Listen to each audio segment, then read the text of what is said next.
I've worn Rolexes now for just over 46 years. I bought my first Rolex here in America.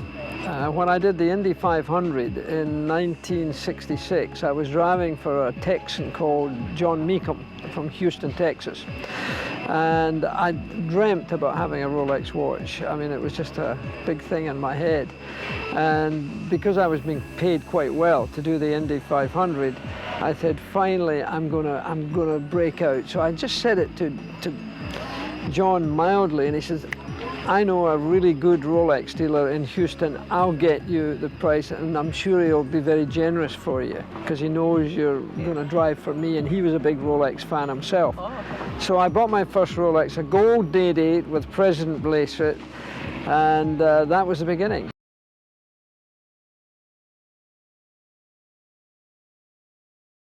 Andre Heiniger, who was a fantastic man, he was with Rolex as the CEO really, he was with Rolex for 55 years. He put me under contract with Arnold Palmer and Jean-Claude Killy, the great skier.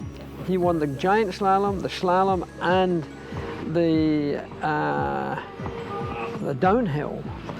And all three medals he won in Grenoble for the Olympics in '68. So the three of us signed, and we're still with Rolex. I mean, it's an amazing relationship, 46 years.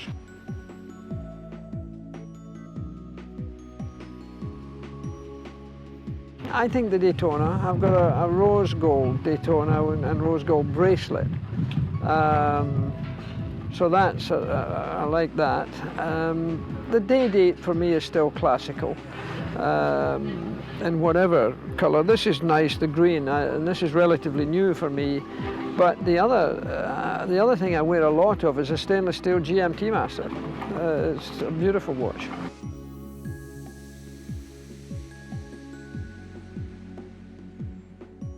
Well, I lost a Rolex once on an aircraft coming from the French Grand Prix. It was very hot.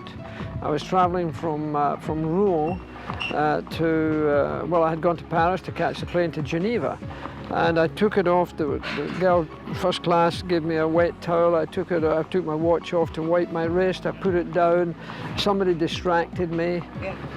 And suddenly there's no Rolex. And we were just close to going into Geneva, so I had to buckle up and so forth. And I said, well, look, maybe I've dropped it. I looked everywhere. Somebody obviously picked it up. And I lost another one, but got it back. In Malaysia, I was on the sun deck of the hotel in Malaysia in Kuala Lumpur, and there was only one other person in the pool. And suddenly I was reading a book, and I had put my watch down beside my book, and I fell asleep. When I woke up, it was a GMT Master, yellow gold GMT Master bracelet, the lot. And the guy disappeared, and I phoned, the only other person there was this one man. I phoned the hotel manager. Oh, the gentleman's just left, he's flying off.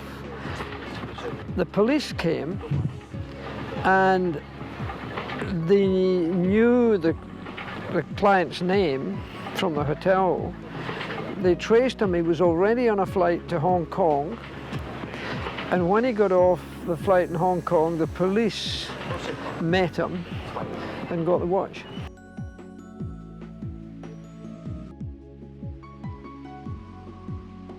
It's a very special brand, and it's got a great respect. If you're winning a Rolex, you're winning something special. And you know, their ambassadors are all very high quality people. And they're stayers, you know, they're people who are long-term successes rather than peak and valley people. And the company's like that. It's so solid. It's got the most beautiful corporate headquarters, I think, of any company in the world. It's just magnificent. And it's wrong to call it a factory where they make the watches, because it's so beautifully maintained, not just for cleanliness, but the architecture, just everything. It's very, very unusual.